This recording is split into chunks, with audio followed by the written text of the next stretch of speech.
வணக்கம், welcome to choice academy. நம்ம தொடர்ந்து தமிழ் வகுப்புகள் வந்து பார்த்துட்டு வர்றோம். 8th தமிழ் வகுப்புகள் தொடர்ந்து 4 இயல் வந்து நம்ம கம்ப்ளீட்டாக முடிச்சிட்டோம். இந்த இந்த வகுப்பில் வந்து பார்த்துட்டிங்கன்னா 5வது இயல் வந்து நம்ம பார்க்க போகிறோம். சரிங்களா? அதில் ஃபஸ்ட்டு வந்து பார்த்துட்டிங்கன்னா திருக்கேதாரம் வந்து கொடுத்துருக்காங்க. இந்த செயல் வந்து நம்ம பாடப்பிரிவில் வந்து சுந்தரர் எழுதிய செயல் வந்து பாடப்பிரிவில் வந்து கிடையாது.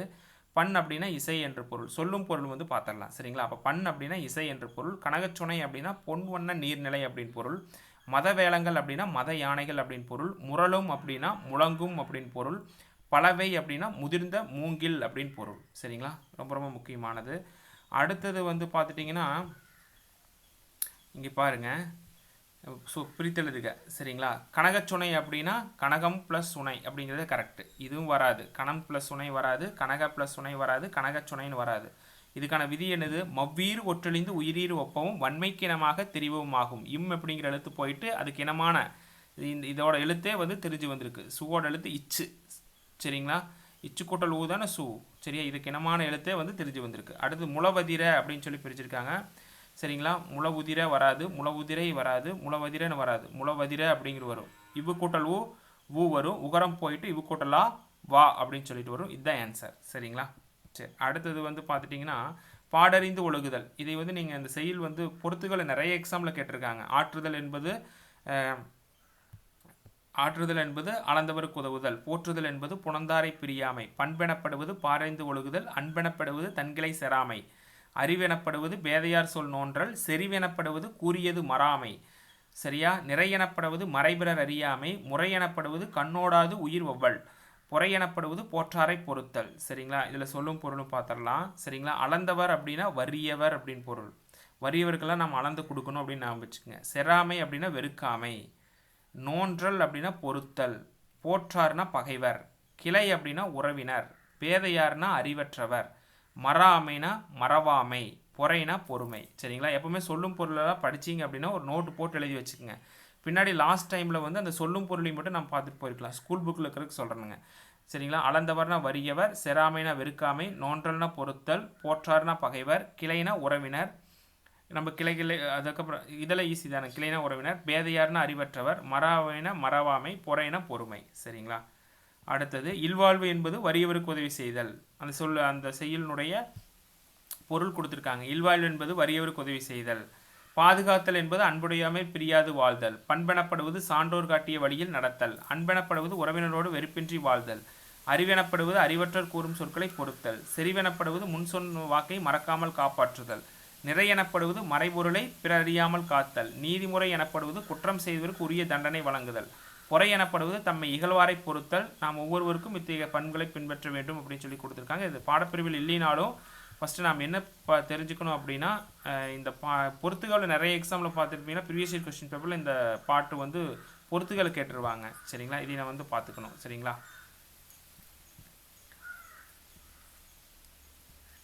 சரி, கொடுத்துருக்காங்க பாருங்க. கலித்தொகை 8 தொகை நூல்களில் ஒன்று.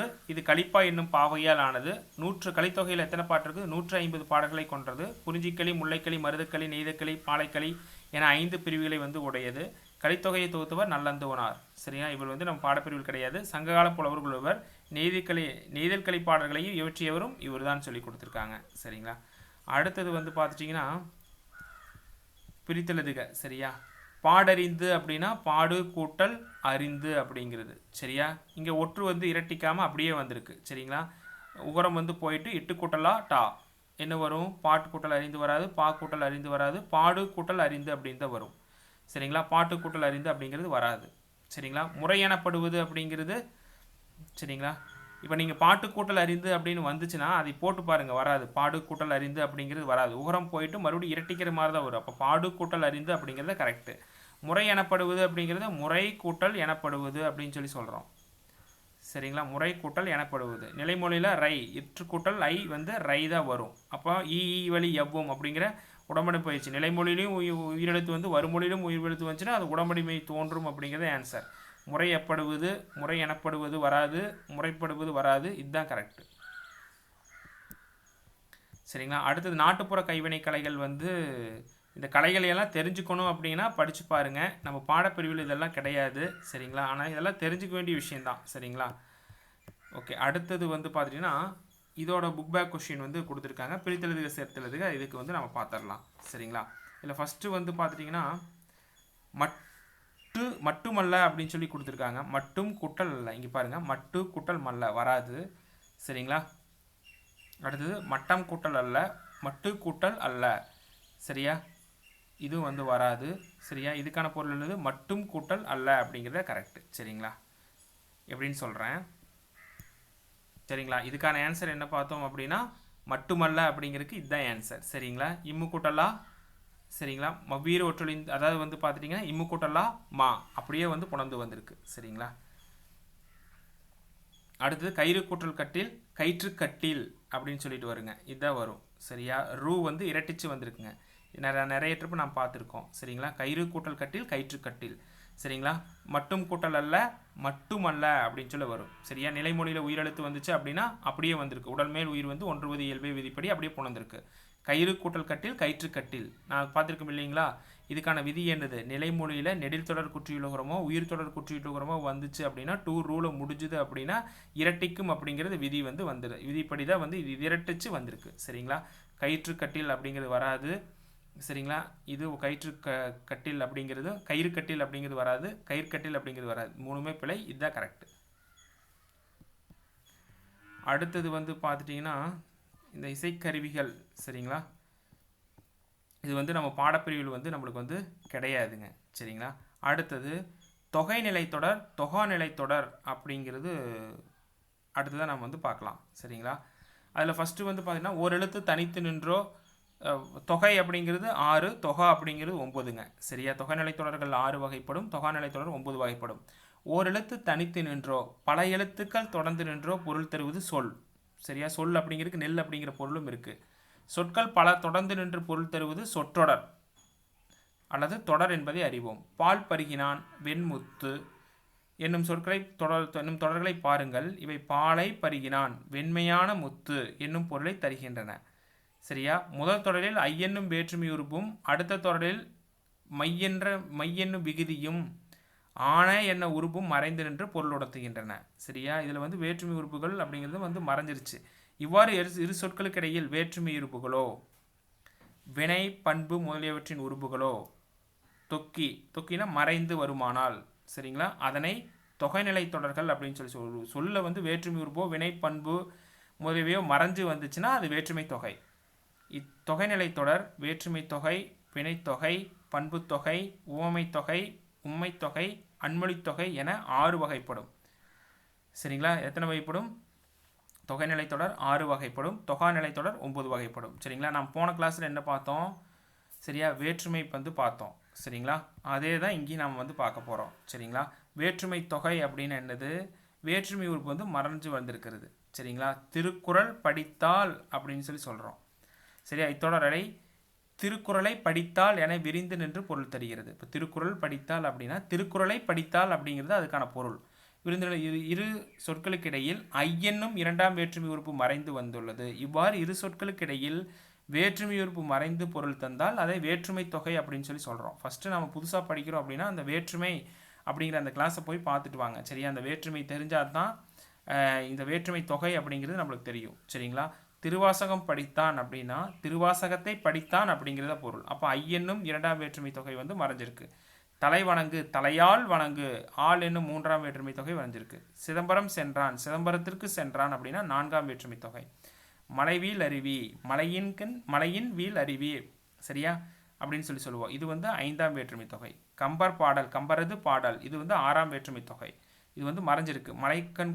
மலைக்குகைனா மலைக்கண் குவகை அப்படின்னு சொல்கிறோம். சரிங்களா? இது 7ஆம் வேற்றுமை தொகை. சரிங்களா? இங்கே கண் அப்படிங்கிறது என்ன? இடத்தை வந்து குறிக்கக்கூடியது. சரிங்களா? அப்போது வேற்றுமை தொகைன்னா என்ன? வேற்றுமை உறுப்புகள் ஒரு சொல்லில் வந்து மறைஞ்சு வந்து அது வேற்றுமை தொகை. இது வந்து நம்மளுக்கு வந்து ஈஸி தாங்க. சரிங்களா? அடுத்தது உருவும் பயனும் உடன்தொக்க தொகை அப்படின்னு சொல்லி சொல்கிறாங்க. அதாவது வந்து இதில் வந்து உருவும் அதாவது வந்து வேற்றுமை உறுப்புகளும் மறைஞ்சிருக்கும், அதனுடைய பயனும் மறைஞ்சிருக்குங்க. அதாவது உருவும் பயனும் உடன்தொக்க தொகை. தொகைனா தொக்கி நிற்கிறது, மறைஞ்சிறதுன்றது அதனுடைய பொருள். சரிங்களா? இங்கே பாருங்கள், இது ரொம்ப ஈஸி தான். பணப்பை அப்படின்னு சொல்லி சொல்கிறோம். சரிங்களா? பணப்பை அப்படின்னு சொல்லி சொன்னோம் அப்படின்னா இது எப்படி?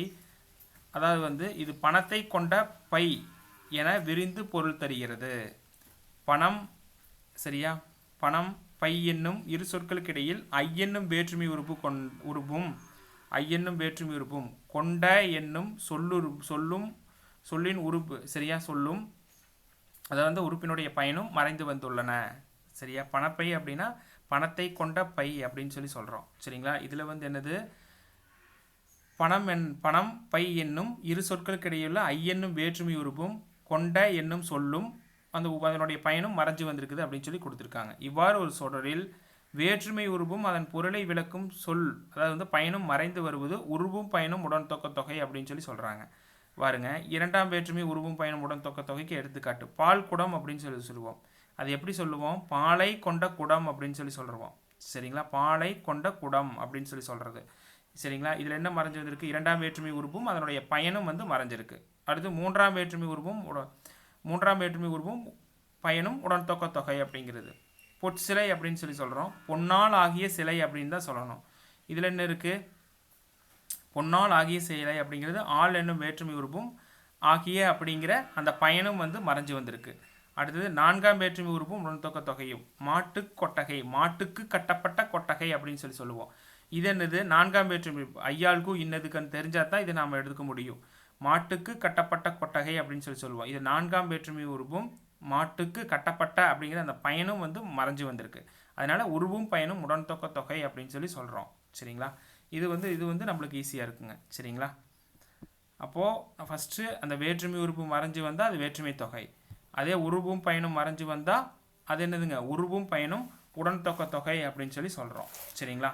அடுத்தது வந்து பார்த்துட்டிங்கன்னா வினைத்தொகை. சரிங்களா? அடுத்தது நாம் பார்க்கக்கூடியது வினைத்தொகை அப்படிங்கிறது பார்க்க போகிறோம். சரிங்களா?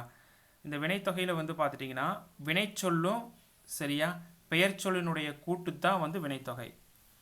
அது என்னது? ஃபஸ்ட்டு ஒரு வினைச்சொல்லும்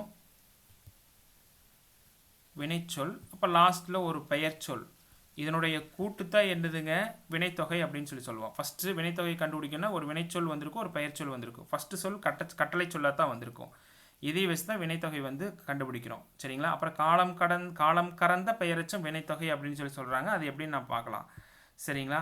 இங்கே பாருங்கள், ஆடு கொடி வளர்தமிழ். இத்தொடரில் ஆடு வளர் என்பவை வினைப்பகுதிகள். இவை முறையே கொடி என்னும் தமிழ் பெயர் சொற்களோடு சேர்ந்து காலம் காட்டாத பெயரச்சங்களாக உள்ளன. சரியா? கொடி என்னும் பெயரச்சங்களோடு சேர்ந்து காலம் கேட்டாத பெயரச்சங்களாக உள்ளன. அதாவது காலம் காட்டும் இடைநிலைகள் வந்து தொக்கி இருக்குது அப்படின்னு சொல்லி சொல்கிறாங்க. இடைநிலைகள் மறைஞ்சிருக்குதுன்னு சொல்லி சொல்கிறாங்க. மேலும் இவை முறையே ஆடிய கொடி, ஆடுகின்ற கொடி, ஆடும் கொடி. சரிங்களா? ஆடிய கொடி, ஆடுகின்ற கொடி, ஆடும் கொடி 3 காலத்தில் வரும். சரியா? வினைத்தொகை. இப்போ ஆடுகின்ற கொடி அப்படிங்கிறது எடுத்துக்குங்க. ஆடுகின்ற கொடி அப்படிங்கிறத எடுத்துக்குங்க. ஆடிய கொடி, ஆடுகின்ற கொடி, ஆடும் கொடி. இப்போ ஆடுகின்ற இப்போ காலம் கறந்த பெயரச்சம் தான் வினைத்தொகை. அது எப்படின்னு பாருங்க. இது எப்படி பிரிக்கலாம்? ஆடு ப்ளஸ் கின்று ப்ளஸ் ஆ அப்புறம் கொடி வரும். சரியா? காலம் கடந்த பெயரச்சம். சரியா? அதே மாதிரி காலம் காட்டும் இடையிலையும் பெயரச்ச விகுதியும் மறைந்து வர்றதா என்னதுங்க? வினைத்தொகை அப்படின்னு சொல்லி சொல்கிறோம். சரியா? ஆ. சரிங்களா? இல்லு அல்லு ஆ. சரிங்களா? அதுக்கப்புறம் இன் தூக்கிட்டோம் அப்படின்னா ஆடு கொடின்னு வருதுங்களா? ஆடு கொடின்னு வருதா? அப்போ காலம் காட்டும் இடைநிலையும் பெயரச்ச விகுதியும் மறைந்து வந்தால் அது வினைத்தொகை அப்படின்னு சொல்லி சொல்கிறோம். காலம் கறந்த பெயரச்சம் வினைத்தொகை. சரியா? இங்கே பாருங்கள், வளர்ந்த தமிழ், வளர்கின்ற தமிழ். இதில் பாருங்கள், வளர்கின்ற தமிழ் அப்படிங்கிறத எடுத்துக்கிறோம். கிறு கின்று ஆனின்று.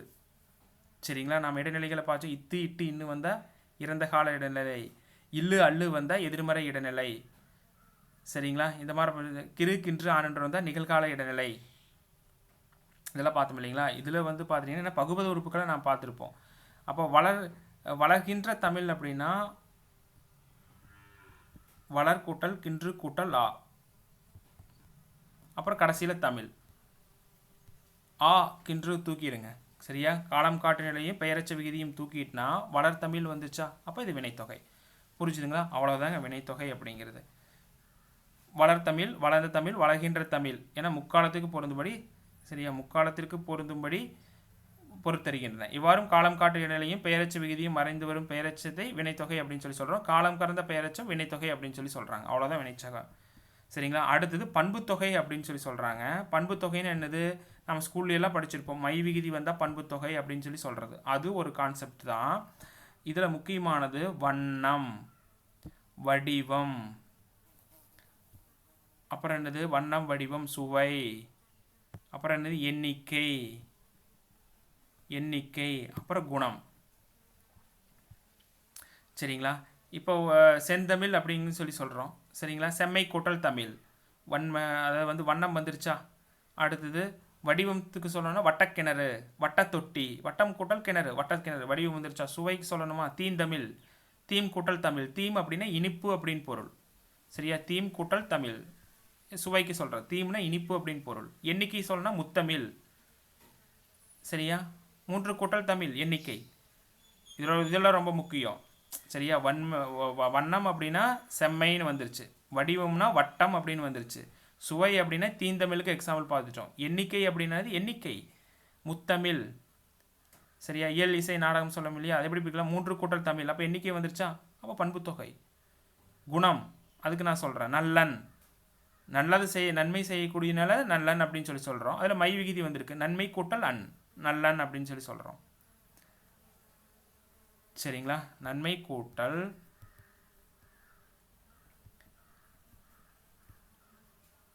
சரிங்களா அன், நல்லன், மை விகுதி வந்திருக்குனால இது பண்புத்தொகை அப்படின்னு சொல்லி நம்ம எடுத்துக்கிறோம். அது ஒரு குணம். அதுவும் இல்லாமல் அது ஒரு குணம். சரியா? நன்மை அப்படிங்கிறது, நன்மை செய்யுங்கிறது ஒரு குணம். அவ்வளோதாங்க. இதை வச்சா நம்ம இவ்வளவுதான் வந்து பண்புத்தொகையில் நான் அதில் வந்து ஆனா ஆகிய என்னும் பண்புறுப்புகள் இடையில வந்து மறைஞ்சிருக்கும். சரியா? செந்தமிழ் அப்படின்னு சொல்லி சொல்கிறோம். செம்மையாகிய தமிழ், வட்டமாகிய கிணறு அப்படின்னு சொல்லி சொல்லுவோம். சரியா? தீந்தமிழ், தீமையாகிய தமிழ் அப்படின்னா தீம் கூட்டல் தமிழ். தீந்தமிழ் அப்படின்னா தீம் கூட்டல் தமிழ். இனிப்பாகிய தமிழ், இனிப்பாகிய தமிழ் அப்படின்னு சொல்லி சொல்கிறது. சரிங்களா? புரிஞ்சுதுங்களா? இங்கே பாருங்கள். இத்தொடர்கள் வெண்ணிலவு, கருங்குவளைன்னு கொடுத்துருக்கலாங்க. சரியா? வெண்மையாகிய நிலவு. இத்தொடர்களில் வெண்மை அப்படிங்கிறது என்னது? வண்ணத்தை குறிக்குது. சரிங்களா? கருங்குவளை. சரிங்களா? கருங்குவளைம் என்னது? வண்ணத்தை தான் குறிக்குது. கருமையாகி குவளை அப்படிங்கிறது. இத்தொடரில் வெண்மை, கருமை என்னும் பண்புகள் நிலம், குவளை என்னும் பெயர் சொற்களை தருவி நிற்கின்றன. ஆனா ஆகிய என்னும் பண்புறுகள் மறைந்து வெண்மையாகிய நிலவு, கருமையாகிய குவளை என்னும் பொருள்களை தருகின்றன. இவ்வாறு பண்பு பெயருக்கும் அது தழுவி நிற்கும் பெயர் சொல்லுக்கும் இடையே ஆனா ஆகிய பண்புறுப்புகள் மறைந்து வருவது பண்புத்தொகை. அவ்வளோதாங்க. சரிங்களா? அடுத்தது இருபெயரட்டு பண்புத்தொகை அப்படின்னு சொல்லி சொல்கிறாங்க. அடுத்தது என்ன பார்க்குறோம்? இருபெயரட்டு பண்புத்தொகை அப்படிங்கிறத நாம் பார்க்குறோம். சரிங்களா?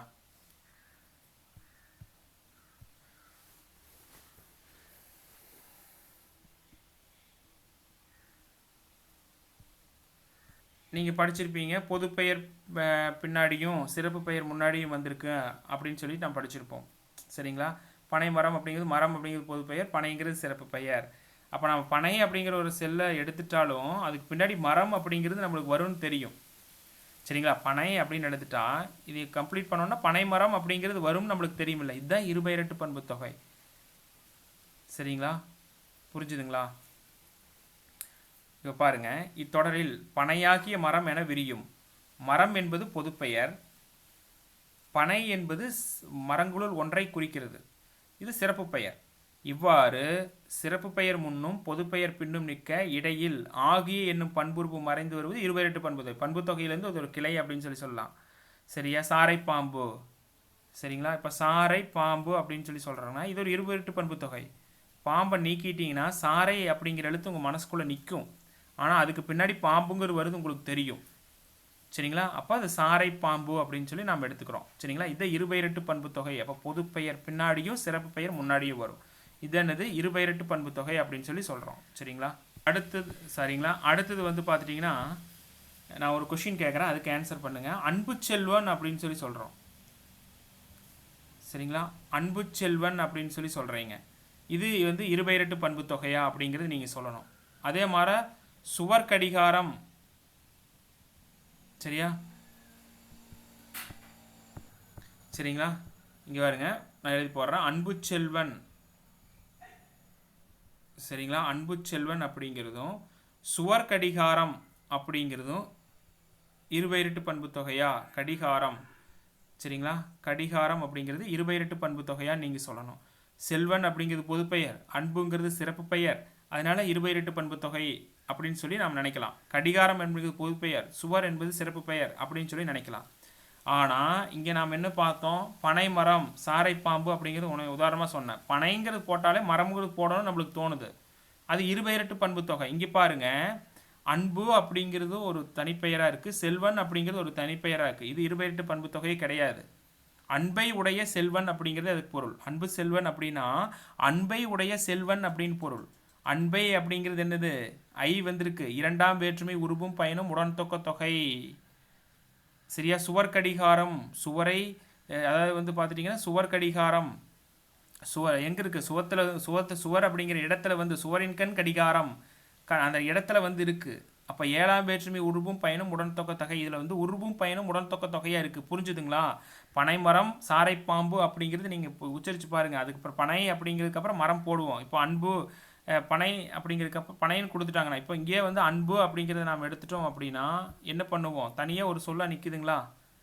சரிங்களா? அப்போ இது இருபெயரிட்டு பண்பு தொகை கிடையாது. அப்போ அன்பு செல்வன் அப்படிங்கிறது இரண்டாம் வேற்றுமை உருவும் பயனும் உடன்தொக்க தொகை. சுவர் கடிகாரம் அப்படிங்கிறது சுவரின் கண் கடிகாரம், ஏழாம் வேற்றுமை உருவும் பயனும் உடன்தொக்க தொகை. இதுக்கான டிஃப்ரென்ஸ் வந்து ரொம்ப ரொம்ப முக்கியமானது. இது இருபெயரிட்டு பண்பு தொகையில் இதை மட்டும் நீங்கள் ஞாபகம் வச்சுக்கணும். சரிங்களா? அடுத்தது ஓமை தொகை. ஊமை தொகை நாம் வந்து படிச்சிருப்போம். சரிங்களா? மலர் விழி, மலர் போன்ற விழி அப்படின்னு சொல்லி சொல்கிறோம். சரியா? இது நம்ம எதை பற்றி நான் பேசப்படுறேன், விழியை பற்றி பேச வர்றேன். அப்போ விழி அப்படிங்கிறது என்னது, ஒரு உவமேயம். மலர் அப்படிங்கிறது ஊமை. சரிங்களா? ஒரு சொற்றலில் ஊமையம் பின்னாடி வந்துச்சுன்னா அது ஊமை தொகை, ஊமை முன்னாடி வந்துச்சுன்னா ஊமை தொகை. சரிங்களா? புரிஞ்சுதுங்களா? மலர் போன்ற விழி அப்படின்னு சொல்லி சொல்லுவீங்க. மலர் போன்ற விழி அப்படின்னு சொல்லி சொல்கிறோம். இது விழி பற்றி தான் நான் பேச வர்றேன். அப்போ இது வந்து ஊமேயம். எதை பற்றி பேச வர்றோம், அது ஊமேயம். போன்றங்கிறது ஊம் உறுப்பு, மலருங்கிறது ஊமை. அப்போ இது என்னது, ஊமை தொகை. அவ்வளோதான், முடிஞ்சு. போன்ற பொருளை தருகிறது. இத்தொடரில் மலர் போன்ற விழி என்ற பொருள் தருகிறது. மலர் அப்படிங்கிறது உவமை, விழிங்கிறது உவமேயம். இடையில் போன்ற என்னும் ஊம் உறுப்பு வரைந்து வந்துள்ளது. இவ்வாறு ஊமைக்கும் ஊமேயத்துக்கும் இடையில் போல, நின்ற, நிகர, அன்ன முதலிய ஊம் உறுப்புகள் ஒன்று மறைந்து வருவது ஊமை தொகை எனப்படும். ஊம் உறுப்புகள் நிறைய இருக்குது. போல, போன்ற, நிகர, அன்ன, மான. சரிங்களா? இந்த மாதிரி இது. சரிங்களா? அடுத்தது உம்மை தொகை அப்படிங்கிறது இரவு பகல், இரவும் பகலும், தாயும் தந்தையும். உம்முங்கிற எழுத்து மறைஞ்சு வந்திருக்கு. இத்தொடர்களில் இரவும் பகலும், தாயும் தந்தையும் என விரிந்து பொருள் தருகின்றன. இதில் சொற்களுக்கிடையில் இறுதியிலும் என்னும் இடைச்சொல் மறைந்து நின்று பொருள் தருகிறது. அதாவது வந்து புரிஞ்சுக்கங்க, இதில் சொற்களுக்கு இடையிலும் இறுதியிலும் என்னும் இடைச்சொல் மறைந்து நின்று பொருள் தருகிறது. இவ்வாறு சொற்களுக்கு இடையிலும் இறுதியிலும் என்னும் இடைச்சொல் மறைந்து நின்று பொருள் தருவது உம்மை தொகை அப்படின்னு சொல்லி சொல்கிறாங்க. அவ்வளவுதான். இதை வெளிப்படையாக வந்துச்சுன்னா எண்ணுமை. ஒன்றுக்கும் மேற்பட்ட சொற்களில் என்னும் வெளிப்படை வருவது எண்ணுமை எனப்படும். இரவும் பகலும், பசுவும் கன்றும். சரிங்களா? ஓகே. அடுத்தது அன்மொழி தொகை அப்படின்னு சொல்லி கொடுத்துருக்காங்க. சரிங்களா? அடுத்தது அன்மொழி தொகை. அப்போ இது கடைசியாக வந்து பார்த்துட்டிங்கன்னா தொகைநிலை தொடர்களில் வந்து கடைசியாக நாம் பார்க்க வேண்டியது அன்மொழி தொகை. அடுத்ததாக நாம் பார்க்கக்கூடியதுங்க தொகாநிலை தொடர் அப்படிங்கிறத நம்ம அடுத்ததாக வந்து நம்ம பார்க்க போகிறோம். சரிங்களா? அடுத்தது அன்மொழி தொகை அப்படின்னு சொல்லி சொல்கிறது. இதில் 5 நாம் பார்த்தா மேலில் இருக்கக்கூடிய 5லையும் அல்லாதது அன்மொழி தொகை. சரியா? அல் கூட்டல் மொழி கூட்டல் தொகை அப்படின்னு சொல்லி இது பிரிப்போம். அல் கூட்டல் மொழி கூட்டல் தொகை அப்படின்னு சொல்லி கொடுத்துருப்போம். நிலைமொழியில் ஒரு மெல்லின எழுத்து, வருமொழியில் மெல்லின எழுத்து வந்துச்சா இல்லை இன்னும் மாறும் அப்படிங்கிறது லகர லகர ஏற்று போனச்சில் ஒரு வரக்கூடிய ஒரு விதி. சரிங்களா? அல் கூட்டல் மொழி கூட்டல் தொகை அப்படின்னு சொல்லி வரும். இல்லு வந்து என்ன ஆகுறது, இன்னா மாறி அன்மொழி தொகை அப்படின்னு சொல்லிட்டு வந்துடும். சரிங்களா? இதில் வந்து நம்ம பார்க்கலாம். சரிங்களா? இதுக்கு வந்து நம்ம உதாரணமாக நான் பார்க்குறேன்.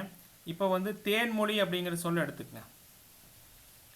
தேன்மொழி அப்படிங்கிற சொல்ல எடுத்துக்கிறோம். தேன்மொழின்னு என்னது, தேன் போன்ற மொழி அப்படின்னு சொல்லி சொல்கிறோம். இது வந்து ஊமை தொகை.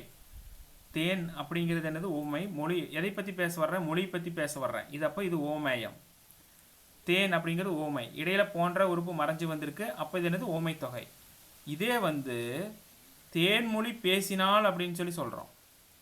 அப்போ இது ஊமை தொகை மறைஞ்சிருக்கு. அப்போ தேன்மொழி பேசினால் அப்படின்னா தேன்மொழி என்னது, பேசினால் அப்படின்னு சொல்லி நாம் சொல்கிறோம். தேன் போன்ற மொழியை உடையவள் பேசினால் அப்படிங்கிறது இதுக்கு பொருள். இது தேன் போன்ற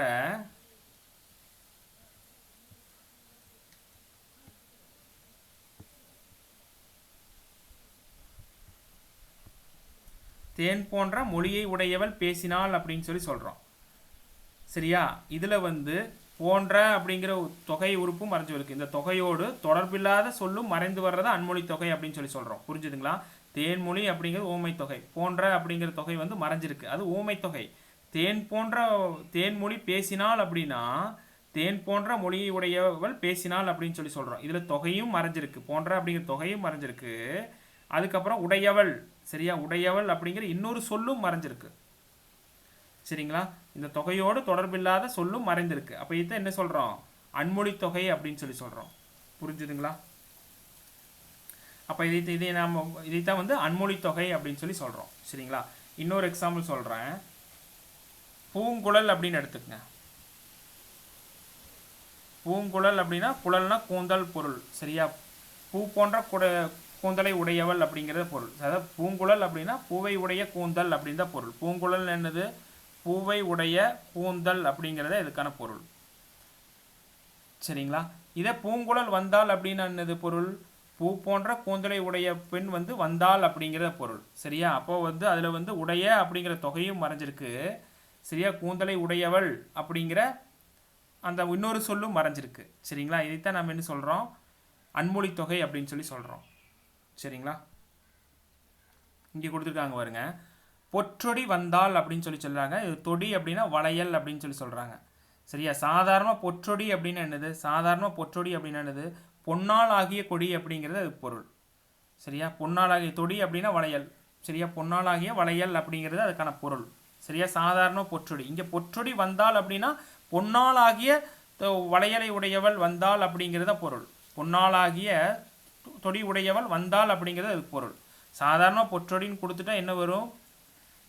என்ன சொல்லுவோம்? பொன்னாளாகிய தொடி அப்படின்னு சொல்லி சொல்லுவோம். பொற்றொடி வந்தால்னா பொன்னாளாகிய தொடி உடையவள் வந்தால் அப்படிங்கிறது பொருள். சரியா? அப்போ பொன்னாளாகிய, சரியா, அந்த உறுப்பும் மறைஞ்சு தொகையும் மறைஞ்சு உடையவள் அப்படிங்கிற அந்த இன்னொரு சொல்லும் மறைஞ்சு வந்திருக்கு. இத்தொடரில் பொற்றொடி என்பது பொன்னால் வளையல் என பொருள் தரும். இத்தொடர் வந்தால் என்னும் வினைச்சொல்லை தழுவி நிற்பதால் பொன்னாளாகிய வளையலை அணிந்த பெண் வந்தால், பொன்னாளாகிய ஆகிய அப்படிங்கிறது மறைஞ்சு வந்திருக்கு. வளையலை அணிந்த பெண் வந்தால், சரியா, வளையலை அணிந்தவள் அது மறைஞ்சு வந்திருக்கு என்னும் பொருள் தருகிறது. இதில் ஆள் என்னும் மூன்றாம் வேற்றுமை உருவும். சரியா? பொன்னால் ஆகிய, அதாவது நான் எக்ஸாம்பிளுக்காக சொன்னது. சரியா? பொன்னால் ஆகிய அப்படிங்கிறது ஆள் அப்படிங்கிறது மூன்றாம் வேற்றுமை கூடாது. ஆள் என்னும் வேற்றுமை உருவும் ஆகிய என்னும் அதன் பயனும் மறைந்து வந்ததால் மறைந்து வந்து வந்தால் என்னும் சொல்லால் பெண் என்பதையும் குறிப்பதால் மூன்றாம் வேற்றுமை புறத்து அன்மொழி தொகை அப்படின்னு சொல்லி சொல்றது. புரிஞ்சுதுங்களா? சரிங்களா? பொற்றொடி வந்தால் அப்படின்னா பொன்னால் ஆகிய தொடி உடையவள் வந்தால் அப்படிங்கிறது அதுக்கான பொருள். ஆள் அப்படிங்கிறது மூன்றாம் வேற்றுமை குறிப்பு கொண்டாது, அதுவும் மறைஞ்சு, சரியா, பொன்னால் ஆகிய தொடி உடையவள் அது உடையவள் அப்படிங்கிறது மறைஞ்சு வந்திருக்கு. இதுதான் என்னது? அன்மொழி தொகை அப்படின்னு சொல்லி சொல்றோம். இரண்டு சொற்கள். சரிங்களா? அதாவது வந்து ஒரு தொகையோடு தொடர்பில்லாத இன்னொரு சொல்லு மறைஞ்சு வர்றது அன்மொழி தொகை. புரிஞ்சிருக்குன்னு நினைக்கிறேன். இவ்வாறு வேற்றுமை, வினை, பண்பு, ஊமை, உண்மை ஆகிய தொகைநிலை தொடர்களுள் அவை அல்லாத வேறு சொற்களும் மறைந்து வருவது அன்மொழி தொகை எனப்படும். அல் கூட்டல் மொழி கூட்டல் தொகை அப்படின்னு சொல்லி இதை பிரிக்கிறோம். சரிங்களா? புரிஞ்சுதுங்களா? இன்னொரு முறை சொல்கிறேன். இப்போ தேன்மொழி அப்படின்னு எடுத்துட்டோம் அப்படின்னா தேன் போன்ற மொழி அப்படின்னு சொல்லிடுறோம் ஊமை தொகை. அதுக்கப்புறம் தேன்மொழி வந்தால், தேன்மொழி பேசினால் அப்படின்னு நம்ம எடுத்துட்டோம் அப்படின்னா தேன் போன்ற மொழியை உடையவள் பேசினால் அப்படின்னு சொல்லி தான் நம்ம சொல்கிறோம். அப்போ போன்ற அப்படிங்கிற ஓம் உருவும் மறைஞ்சு உடையவள் அப்படிங்கிறது மறைஞ்சிருக்கு. தேன்மொழி பேசினால், ஆமாம், இது வந்து அன்மொழி தொகை. புரிஞ்சுதுங்களா? அவ்வளோதான் இதுக்கு வந்து அன்மொழி தொகைக்கு. அடுத்து தொகாநிலை தொடர். தொகை 6. தொகாநிலை தொடர் எத்தனை? 9 வகைப்படும். இதுவே நிறைய எக்ஸாம்பிள் வந்து கேட்டிருக்காங்க. ஒரு தொடரில் இரு சொற்கள் வந்து அவற்றின் இடையில் எச்சொல்லும் எவ்வுரு மறையாமல் நின்று பொருள் உணர்த்தினால் அதனை தொகாநிலை தொடர் என்று சொல்லி சொல்லுவோம். தொகாநிலை தொடர் 9 வகைப்படும். எழுவாய் தொடர், விழித்தொடர், வினைமுற்று தொடர், பெயரச்ச தொடர், வினையச்ச தொடர், வேற்றுமை தொகாநிலை தொடர், இடைச்சொல் தொடர், உரிச்சொல் தொடர், அடுக்கு தொடர் அப்படின்னு சொல்லிட்டு நிறைய வகை சொல்லியிருக்காங்க.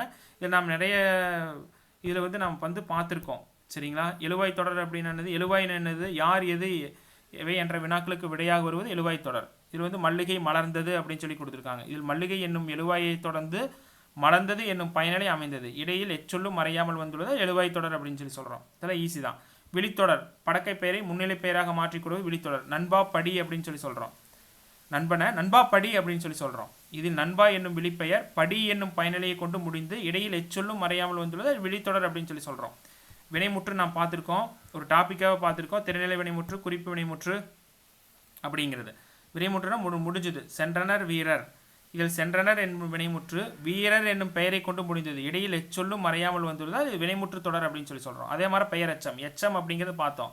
பெயரச்சம், திறநிலை பெயரச்சம், குறிப்பு பெயரச்சம் பார்த்துருக்கோம். வரைந்த ஓவியம், சரியா, வரைந்த ஓவியம், சரிங்களா. இதில் வரைந்த என்னும் எச்சவினை ஓவியம் என்னும் பெயர்ச்சொல் கொண்டு முடிந்து இடையில் எச்சொல்லும் மறையாமல் வந்துள்ளது இதில் பெயரச்ச தொடர். அடுத்து வினையச்ச தொடர். எல்லாம் ரொம்ப ஈஸி தாங்க. வினையச்ச தொடர் அப்படின்னா தேடி பார்த்தான். இதில் தேடி என்னும் வினையச்சொல் பார்த்தான் என்று வினைமுற்று சொல் கொண்டு முடிந்து இடையில் எச்சொல்லும் மறையாமல் வந்துள்ளதால் இது வினையச்ச தொடர் அப்படின்னு சொல்லி சொல்கிறோம். அடுத்தது வேற்றுமை தொகாநிலை தொடர் நாம் பார்த்துருக்கோம், வேற்றுமையில் பார்த்துருக்கோம், சரிங்களா. வேற்றுமை தொகாநிலை தொடர். கவிதையை எழுதினார், வேற்றுமை உறுப்பு வெளிப்படையாக வந்திருக்கு. இதில் ஐ என்னும் வேற்றுமை உறுப்பு வெளிப்படையாக வந்து பொருளை உணர்த்துவதால் இது வேற்றுமை தொகாநிலை தொடர் அப்படின்னு சொல்லி சொல்கிறோம். அடுத்து இடைச்சொற்தொடர். தமிழில் இடைச்சொற்கள் நிறைய இருக்குது. இதில் பாருங்கள்,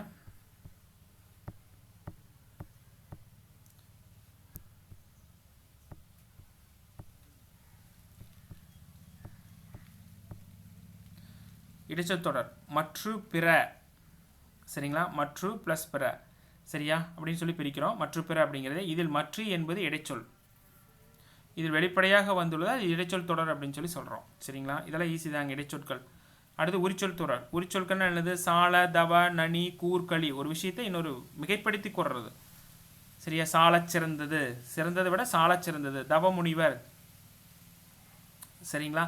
அந்த மாதிரி சாலவும் நன்று. இதில் சால என்பது உரிச்சொல் வெளிப்படையாக வந்துள்ளது இது உரிச்சொல் தொடர் அப்படின்னு சொல்லி சொல்கிறோம், சரிங்களா. அடுத்தது அடுக்கு தொடர், சரிங்களா. அடுக்கு தொடர் அப்படின்னு என்னது? விரைவு, வெகுளி, உவகை, அச்சம். விரைவு, வெகுளி, உவகை, அச்சம் ஆகிய பொருள் வரக்கூடியது அடுக்கு தொடர். இதையவே கேட்டுருவாங்க, சரிங்களா. எப்படி? பாம்பு பாம்பு, எங்கே எங்கே, இல்லை இல்லை, பிடி பிடி, சரிங்களா. இதெல்லாம் வந்து அதுக்கு சொல்கிறேன். நன்று நன்று நன்று. இதில் ஒரே சொல் பல முறை அடுக்கி வந்துள்ளதா இது என்ன சொல்கிறோம்? 2-3 முறை அடுக்கி வரும். இதுதான் என்ன சொல்கிறோம்? அடுக்கு தொடர் அப்படின்னு சொல்லி சொல்கிறோம், சரிங்களா. அப்போ தொகைநிலை தொடர் பார்த்தாச்சு, தொகாநிலை தொடர் அப்படின்னு சொல்லிட்டு பார்த்தாச்சு, சரிங்களா. அடுத்தது வந்து பார்த்துட்டிங்கன்னா புக் பேக் கொஸ்டின். சொற்களுக்கிடையே வேற்றுறுப்பு மறைந்து வருவது என்னதுங்க? வேற்றுமை தொகை அப்படின்னு சொல்லி சொல்கிறோம். செம்மரம் என்னும் சொல் டேஸ் தொகையாகும். வினையா? கிடையாது. அன்மொழியா? கிடையாது. உண்மையா? கிடையாது. பண்பு. கண்ணாவா அப்படின்னு சொல்லி சொல்கிறோம், விழித்தொடர். எழுவாய் கிடையாது, வினைமுற்று கிடையாது, வேற்றுமை கிடையாது. அடுத்து பெயரச்ச தொடர் பொறுத்து கொடுத்துருக்காங்க. பெயரச்ச தொடர்னா எதை நாம் சொல்லுவோம்? எழுதிய பாடல்,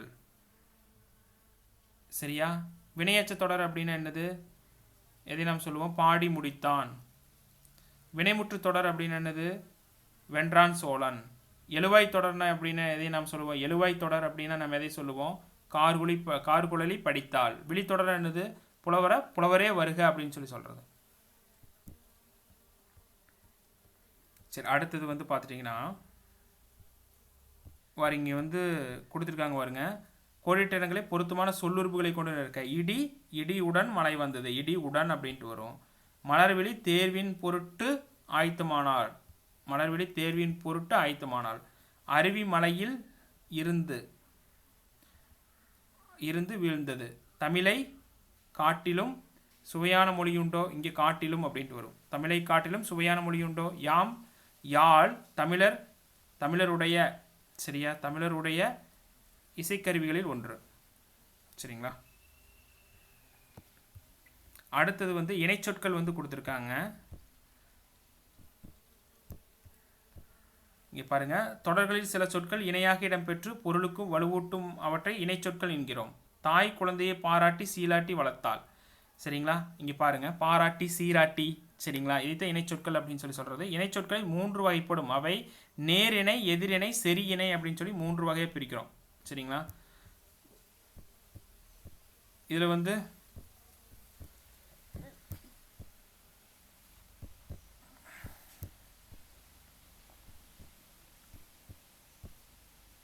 ஒரே பொருளை தரும் இணை நேரிணை எனப்படும். சீரும் சிறப்பும், பேரும் புகழும் ஒரே பொருள்.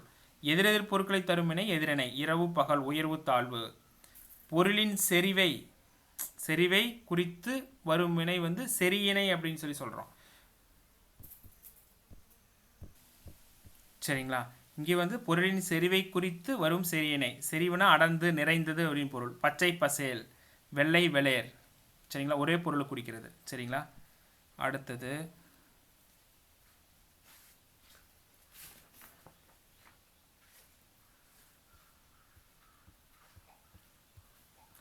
வந்து பார்த்துட்டிங்கன்னா கலைச்சொற்கள் வந்து கொடுத்துருக்காங்க. சரிங்களா? கைவினைப் பொருட்கள் அப்படின்னா கிராஃப்ட்ஸ், புல்லாங்குழல்னா ஃப்ரூட், முரசுனா ட்ரம், குடை முடுதல்னா பேஸ்கெட்டி, பின்னுதல் அப்படின்னா கிரெட்டிங், கொம்பு அப்படின்னா ஹார்ன், கைவினைஞர் அப்படின்னா ஆர்டிசன், அதுக்கப்புறம் சடங்கு அப்படின்னா ரிட். சரிங்களா? அடுத்து திருக்குறள் கொடுத்துருக்காங்க. திருக்குறளில் வந்து நம்மளுக்கு முக்கியமானது எது அப்படின்னு வந்து பார்த்துட்டிங்கன்னா இந்த செங்கோன்மை அப்படிங்கிற அதிகாரம் தான் வந்து பார்த்துட்டிங்கன்னா நம்ம பாடப்பிரிவில் வந்து கொடுத்துருக்காங்க. சரிங்களா? இதில் வந்து மற்ற எதுவுமே வந்து பார்த்துட்டிங்கன்னா நம்ம பாடப்பிரிவில் வந்து கொடுக்க கிடையாது. செங்கோன்மை அப்படிங்கிற இந்த பிரிவு மட்டும்தான் பாடப்பிரிவில் கொடுத்துருக்காங்க. சரிங்களா? இதை மட்டும் நம்ம பார்த்துடலாம். சரிங்களா? செங்கோன்மை அப்படிங்கிறது பொருட்பாலில் அரசியலில் வந்து பார்த்துட்டிங்கன்னா சரிங்களா 55வது அதிகாரம். சரி, இந்த பால் ரொம்ப முக்கியம். பொருட்பாலில் அரசியலில் 55வது அதிகாரம் செங்கோன்மை அப்படிங்கிறது. சரிங்களா? பாருங்க, ஓர்ந்து கண்ணோடாது இறை புரிந்து யார் மாட்டும் தேர்ந்து செய்வதே முறை.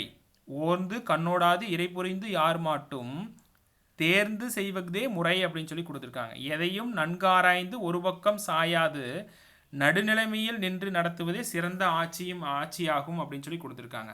அப்போ இதில் வந்து சொல்லும் பொருளும் வந்து பார்த்துட்டிங்கன்னா சரிங்களா? அப்போ வந்து பார்த்துட்டிங்கன்னா எதையும் நன்கு ஆராய்ந்து ஒரு பக்கம் சாயாமல் நடுநிலை நின்று நடத்துவதே சிறந்த ஆட்சி அப்படிங்கிறது. சரி, அப்போ ஒரு திருக்குறள் கொடுத்துட்டா பொருள் வந்து நம்ம தெரிஞ்சுக்கணும். அடுத்து ஓர்ந்து அப்படின்னா குற்றக்காரியத்தை முழுமையாக ஆராய்ந்து. ஓர்ந்து அப்படின்னா அந்த குற்றக்காரியத்தை வந்து முழுமையாக ஆராயுது. கண்ணோடாது அப்படின்னா அந்த தயவுதாட்சணை வந்து இல்லாமல் இருக்கிறது. கண்ணோடாது அப்படிங்கிறது தயவுதாட்சணை இல்லாமல் இருக்கிறது. சரியா? இறைபுரைந்து அப்படின்னா நடுநிலைமையில் இருக்கிறத இறைபுரைந்து. யார் மாட்டும் அப்படின்னா யாரிடமும் அப்படிங்கிறது. தேர்ந்து அப்படின்னா நன்மை தீமைகளை ஆராய்ந்து அப்படின்னு பொருள். செய்வதே அப்படிங்கிற அவ்வாறு செய்வதே முறை அப்படின்னு சொல்லி சொல்கிறாங்க. எதையும் நன்கு ஆராய்ந்து ஒரு பக்கம் சாயாது நடுநிலைமையில் நின்று ஆட்சி நடத்தணும் அப்படிங்கிறத செங்கோன்மை அதிகாரத்தில் ஃபர்ஸ்ட் இந்த குறளை கொடுத்துருக்காங்க. அடுத்தது 4வது இறைகாக்கும். இறைனா அரசன். இறைகாக்கும் வையகம் அப்படின்னா உலகம் எல்லாம் அவனை முறைகாக்கும் முட்டாட்செய்யின் அப்படின்னு சொல்லி கொடுக்காங்க. காக்கும் அப்படின்னா காப்பான் அப்படின்னு பொருள். முறைகாக்கும்னா அவனது நேர்மையான ஆட்சி அப்படிங்கிற பொருள். சரியா? முட்டாட்செய்யின் அப்படின்னா நீதி வலுவாமல் ஆட்சி அப்படிங்கிறத முட்டாள் செய்யின் பொருள். பாருங்க, உலகத்து உயிர்களை எல்லாம் அரசர் காப்பாற்றுவார், அவரை அவரது குற்றமற்ற ஆட்சி காப்பாற்றும். உலகத்து உயிர்களை எல்லாம் அரசர் காப்பாற்றுவார், அவரை அவரது குற்றமற்ற ஆட்சி காப்பாற்றும் அப்படிங்கிற பொருள். இறைகாக்கும் வையகம் எல்லாம் அவனை முறைகாக்கும் முட்டாள் செய்யின் அப்படிங்கிற பொருள். இறைனா அரசன், காக்கும் அப்படின்னா காப்பாற்றுவான், முறைகாக்கும் அப்படின்னா அவனது நேர்மையான ஆட்சி, முட்டாள் செய்யின் அப்படின்னா நீதி வலுவாமல் ஆட்சி செய்கிறது. கேட்டுருவாங்க, இப்போ முட்டாள் செய்யின் அதுக்கான பொருள் என்ன? நீதி வலுவாமல் ஆட்சி செய்கிறது தான் முட்டாள் செய்யின் அப்படிங்கிறது. சரிங்களா? அப்போ மற்ற எல்லா திருக்குறளுமே என்னங்க நம்மளுடைய பாடப்பிரிவில் வந்து கிடையாது. சரிங்களா? அடுத்தது வந்து பார்த்துட்டிங்கன்னா திருக்குறளில் வந்து புக் பேக் கொஸ்டின் வந்து கொடுத்துருக்காங்க. அரசரை அவரது குற்றமற்ற ஆட்சி வந்து காப்பாற்றும். குற்றமற்ற ஆட்சி காப்பாற்றும். சொல்வளமும் நட்பம்பும் உடையவர்கள் தாம் பேசும் அவையின் தகுதியறிந்து பேச வேண்டும். கண்ணோடாது. சரிங்களா? கண்ணோ ஆடாது வராது, கண்ணோடாது வராது, ஓடாது வராது, இதான் வரும். சரியா? கண் கூட்டல் ஓடாதுன்னு கொடுத்துருக்காங்களா? ஓடாது அப்படின்னு கொடுத்துருக்காங்க. தனிக்குறில் முன்னூற்று உயிர்வரின் இரட்டும் அப்படிங்கிற விதிப்படி இன்னொரு வரும், இன்னு கூட்டல் நோன் வரும். சரிங்களா? அடுத்தது வந்து பார்த்துட்டிங்கன்னா கசடர அப்படிங்கிற சொல்ல வந்து பிரிச்சிருக்கிறாங்க. கசடு கூட்டல் கசடர அப்படிங்கிற கசடு கூட்டல் அற, உர அப்படிங்கிற வராது, கசடர வராது. சரியா? இட்டு கூட்டல் உகரம் போயிட்டு இட்டு கூட்டலா டா அப்படின்ட்டு வந்துடும். என்றாய்ந்து, என்று கூட்டல் ஆய்ந்து அப்படிங்கிற வருது. என்றாய்ந்து, எண் 5 வராது, என்றைந்து வராது, என்றாய்ந்து வராது. என்று கூட்டல் ஆய்ந்து உகரம் போயிட்டு இட்டு கூட்டலா ரா அப்படின்ட்டு வரும். சரிங்களா? புரிஞ்சுதுங்களா? என்று கூட்டல் ஆய்ந்து அப்படிங்கிறதுல சரிங்களா உகரம் உயிர்வரி நுக்குரல் மெய்விட்டோடும் விகுதிப்படி உகரம் போயிடும். இட்டு கூட்டலா ரா. சரியா? இதுதான் கரெக்டான ஆன்சர். சரிங்களா? சரிங்களா? அப்போது இயல் 5க்குண்டான